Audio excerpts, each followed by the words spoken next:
Well, guys, it's weekly wrap time, and this week is a particularly big week.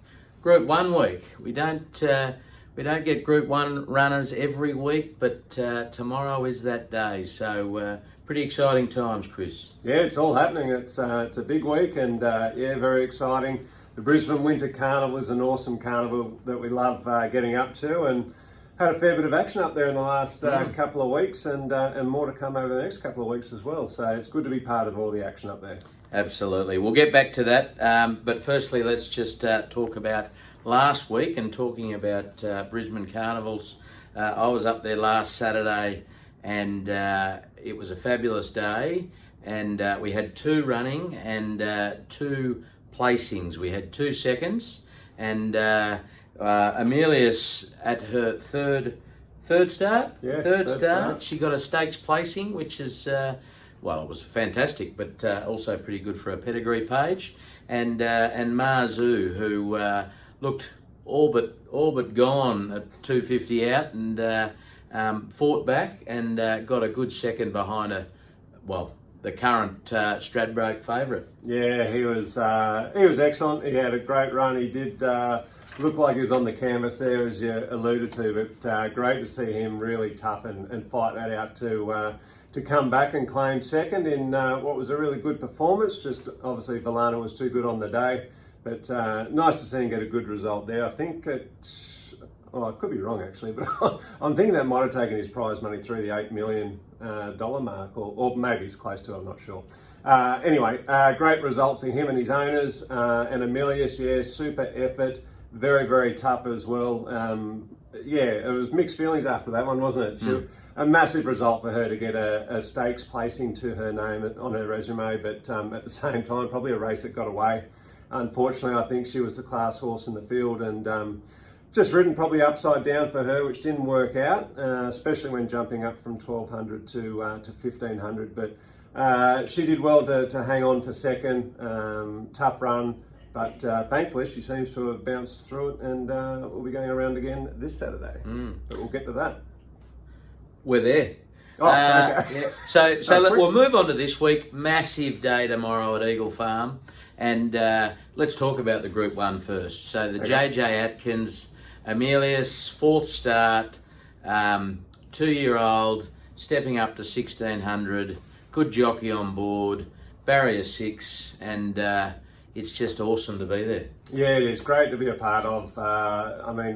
Going for a Group 1 in your first racing preparation is that's a massive feather in her cap, and for her owners who are having a ball. She's hit the ground running with her career, and 4 runs into a Group 1. So look, we won't know 100% how she's come through that last run until we see her under race pressure, but all indications at track work in the mornings and around the stables is that she's come through it well, and certainly looks like she's going to be there as a real live chance. Obviously the favourite, Broadsiding, is the quality horse of the race and will be tough to beat, but I think very open race outside of it, and as we saw last week, the favourites don't always win, do they? No, that's right. And J-Mac got 5 last week. I'm tipping he's going to have a shocker.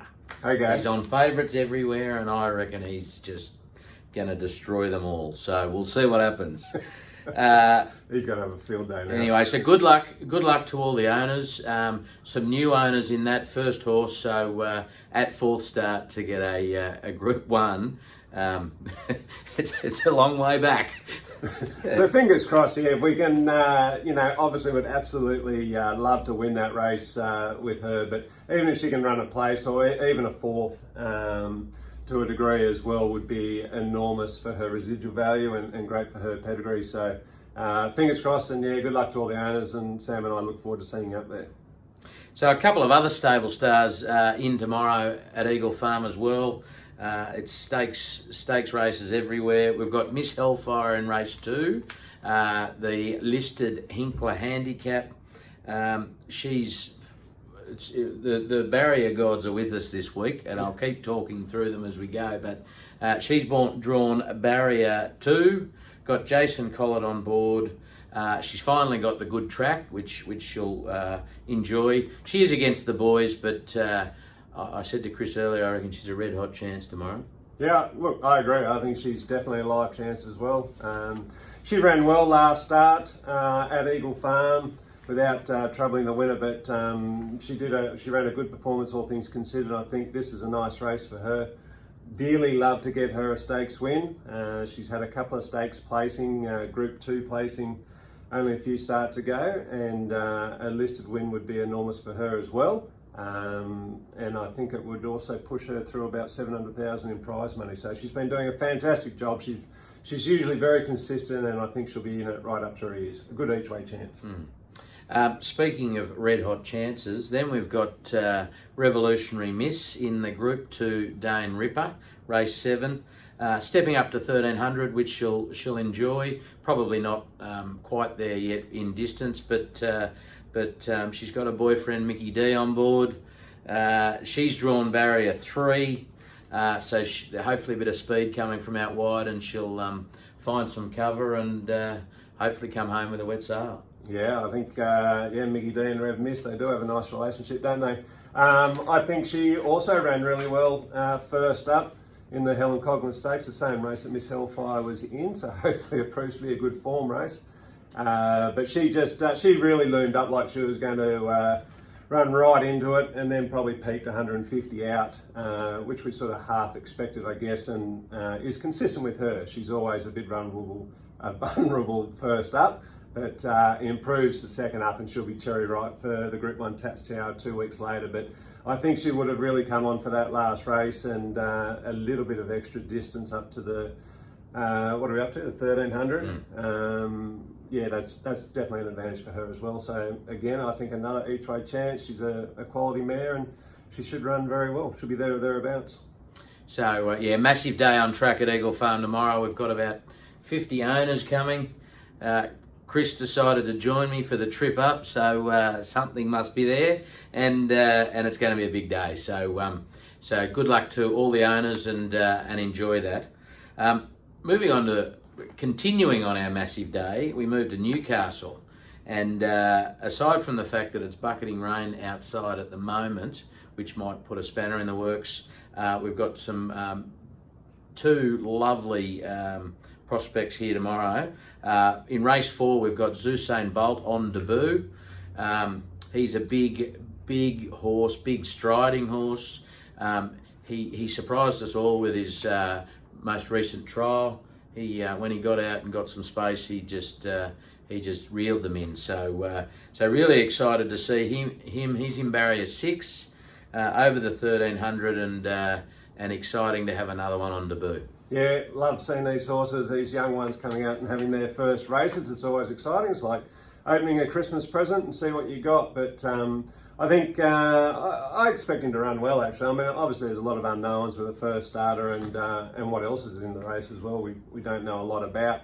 But it'll be interesting to see how he performs. I think he'll appreciate I think he's over the 1300 metres, isn't he? Which he'll appreciate, and I think he'll appreciate further than that. I wasn't listening. He'll appreciate further than that in due course as well. But he showed some early gate speed, albeit had to get back in that trial because he was out wide. But yeah, I think if he gets away well again, he might be able to camp in a reasonably prominent position, and hopefully, yeah, that big long stride of his should serve him well in the straight. So good luck to all those owners. It's going to be really exciting to see what he does.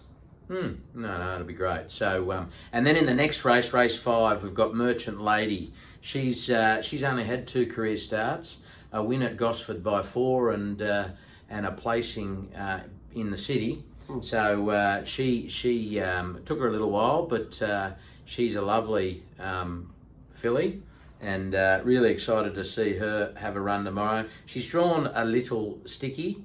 Don't know exactly how wide, but barrier 9 of 10. Well, there you go. Thank you. Barrier 9 of 10, but really excited to see how she returns after a beautiful trial. Yeah, she's a really talented filly. We know that. We've seen that in the past. So we've been looking forward to her getting back to racing this preparation. But as you say, it is a sticky gate, very tricky, really. So she'll need some luck in the first 200 metres or so that she can get a decent position. If she can, I think she's a good winning chance. If she can't, she's in a bit of strife. How's that for a bit each fair enough. Sunday. Now we've got Diablo Bolt has accepted on the Sunshine Coast. He's drawn a little sticky himself. 12. Okay, thank you. So he's also nominated for Doobman next Wednesday. But regardless, wherever he runs, he's looking to go back to back. He had a lovely win last start. He's won 3 of his last 5 after moving from the Snowdens to Annabelle, and he's just building up a pretty good record here. Winning machine, isn't he? Especially up over these distances. 1800 metres is right in his wheelhouse after winning at 1700 last start. It is a tricky gate, so I'm hoping we get a few scratchings which might make it a bit more palatable. But I think he'll run well. He's up in the weights, but we are claiming we take 1.5 kilos off with Cody Collis. So I expect him to run really well. Again, he's going to need some luck from the barrier. Tuesday, we're at Hawkesbury. Unfortunately, we're in race 3. We've got 2 Triple Crown runners, one with Snowdens, one with Annabelle. Pierront, he's probably had a disappointing start to his preparation, but he's stepping up in trip, and he looks like he wants even more than this. Actually, he's stepping up to 1500 on Tuesday. Looks like he could get to 2,000 plus. So, but hopefully we just see an improved effort from him. He can get some cover in behind someone, and come home with a wet sail. Yeah, he's a funny horse. He's one of these horses who works really well of a morning. Hasn't put it all together on race day yet, but I mean it is only early days in his career, isn't it? Certainly expect him to appreciate further in distance as we go. Like to see a nice improvement from him. Barrier 4 should get a decent run with Tom Sherry on board, so fingers crossed he's very strong late. That's what I'd love to see. And Sweet Proposal, Yep. She's back in class. Look, it's taking her some time actually. She's about her 3rd or 4th preparation. She's been running okay, but it'd be nice to see her go to that next level. Whether she runs on Tuesday at Hawkesbury, she has drawn very well on Tuesday and got Zach Lloyd on board. Yep. But she's also nominated for Canterbury on Wednesday, so she's stepping up in trip as well. Hopefully she can get some cover in behind someone and come home hard as well. Yeah, both those race options actually look quite nice for her. I would think, look, Barrier 1, Zach Lloyd, obviously that's a good recipe as well. I think stepping up in trip is good. She's just been a very slow maturing type, and like kids, they're all different and mature at different rates, some quickly, some slowly, and that can be a bit unpredictable at times. And she's certainly been on the slower side, no doubt about it, mentally and physically. But I've certainly seen an improvement in her this preparation, and I've sort of been pleased with what she's been doing. I think she'll continue to improve, and I think, whichever race she goes in this week, I think she's going to be very competitive again. I'd love to see her knock it off. Yeah, crack that, mate. It'd be nice. Then we move to Thursday, and our last runner for the week, we've had Belyaev nominated. I was told by someone, Anoni, yesterday that I was pronouncing it the wrong way. Well, yeah, Belyaev, that's what I say. What's it meant to be? I can't remember. Belyaev or...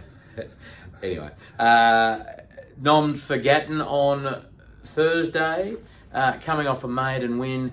Another one that's moved to Annabelle and had some success up north. Took her a little while, but finally got that maiden win, and hopefully she can go on with it. Same distance, so she'll be better for that, and hopefully she can go on with it. Yeah, I was wrapped with that last performance to see her do that. It was a tough win as well. The 1400 metres, same trip as this race, right at the outside of her range. So we wouldn't want a really sort of hard, tough 1400. Hopefully she can just get a nice economical run and be saved up for a last dash at them to ensure that we're really strong at the end when it counts. So fingers crossed, but probably that last run toughen her up a bit too, bit of extra seasoning. I would think she'll be competitive again. Just, hope it's not too tough a run.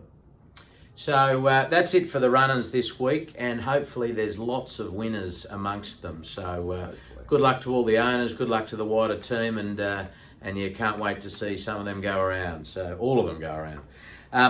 Red hot tip time. Last week, nothing.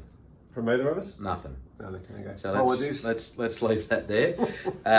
Tough week though. Tough. Very tough. Doesn't get much easier this week. No. What do you got? Plenty. Gosh. I'm going to get off to a flyer for everyone in race 1 up at Eagle Farm, which is where all my tips will be this week. Race 1, I'm going with Freedom Rally. I kept going to say Valley. Freedom Rally with James McDonald on board. There you go. So that I know you've just slated him for the entire day, but he's going to be winning the first. Just quickly. Yeah. Never Odds? mind. No, never mind. Never mind that. Yeah. A win's a win. Race 5, then Razors. J-Mac again. So this is going to be interesting, isn't it? A very open race, that one, and I think it's about 5-1 or so, that horse, but I think a good each way chance, but it's anyone's, that race. And I've got to have a tip in the race 8, the Stradbroke. I've gone Benedetta, again, a very hard race to pick. I was mulling over that for ages, and I could make a case for, a lot of them. So anyway, we'll go each way there without a lot of confidence, but yeah, looking forward to J-Mac having a great day in the sun right now. No, you're not, because that'll affect us in other races. No, J-Mac's not going to win one. J-Mac's not going to win one. So I've gone Eagle Farm race 1 as well. I didn't go J-Mac, but that's not a surprise. And I didn't go the $1.60 favourite either. So I'm on We'll see who wins. an old favourite of mine, number 5, I Know a Star, paying $5. I did nearly go that, to be And honest. there you go. Well, you should have. So race 1, number 5. Then I've gone to the Stratty, so I'm against you. Yep. I've gone each way as well, but I'm sticking with one of mine, Bella Nipotina.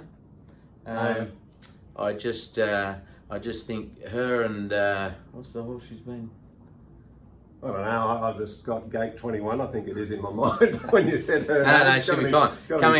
Coming home with a wet sail. She has done it. Well, she came second last week. Won a couple of weeks before that. So I just reckon she will be good for it.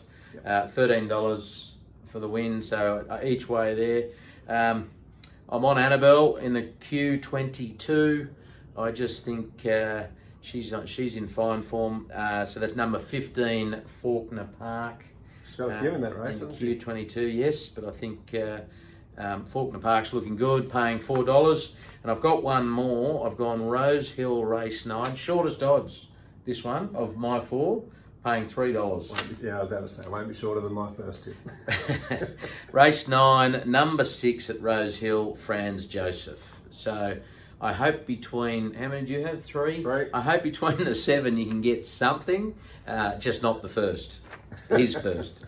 So anyway, that's it, guys. Have a lovely weekend. As I said, big day tomorrow. So 5 Triple Crown runners. So hopefully we can get plenty of wins tomorrow and enjoy the weekend. Yeah, have a great weekend. Good luck to all of our owners, and look forward to seeing those of you at the races that we see there.